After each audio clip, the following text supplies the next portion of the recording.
సింపుల్గా స్ట్రైట్గా చెప్పాలంటే అధ్యక్ష, ఎన్నికల ముందు ఏమన్నారు? ఎల్ఆర్ఎస్ వద్దు, నో ఎల్ఆర్ఎస్, నో బీఆర్ఎస్ అన్నారు. ఎల్ఆర్ఎస్ ఉచితంగా చేస్తామన్నారు. కానీ ఇప్పుడు ఏమంటున్నారంటే ముక్కుబిండి ఎల్ఆర్ఎస్ వసూలు చేస్తాం, ఎల్ఆర్ఎస్ కట్టాల్సిందే అని ఇలా పేద ప్రజల రక్త మాంసాలు పీల్చి ఇలా ఎల్ఆర్ఎస్ ను వసూలు చేస్తా ఉన్నారు.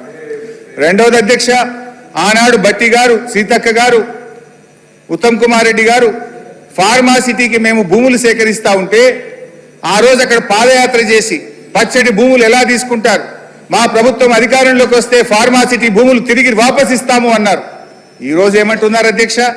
ఇంకా 14,000 లాక్కుంటాం, ఈ 16,000 ఇచ్చుడు లేదు కానీ ఇంకా 14,000 లాక్కుంటామని చెప్పి బలవంతంగా ఇలా రైతుల నుంచి భూములు సేకరించి ఆ ఫార్మాసిటీ పేరును అందంగా ఫ్యూచర్ సిటీ అని చెప్పి పెట్టి ఇలా తిరిగి భూములు లాక్కుంటున్నారు అధ్యక్ష. ఆనాడు ప్రభుత్వ భూములు అమ్మితే, నిరర్ధకమైన ఆస్తులు అమ్మితే ప్రభుత్వ భూములు ఎట్లా అమ్ముతారు, ఇది పెద్దలిచ్చిన ఆస్తి, రేపు బొందబెట్టడానికి జాగుండదని గంభీరమైన ఉపన్యాసాలు చేశారు. ఇవాళ ఏమంటున్నారు? బరాబర్ భూములు అమ్ముతామంటున్నారు.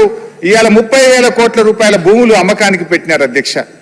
అంటే అప్పుడేమో they promised reforms, now they reform there promises. ఈ రకంగా ఉంది అధ్యక్ష.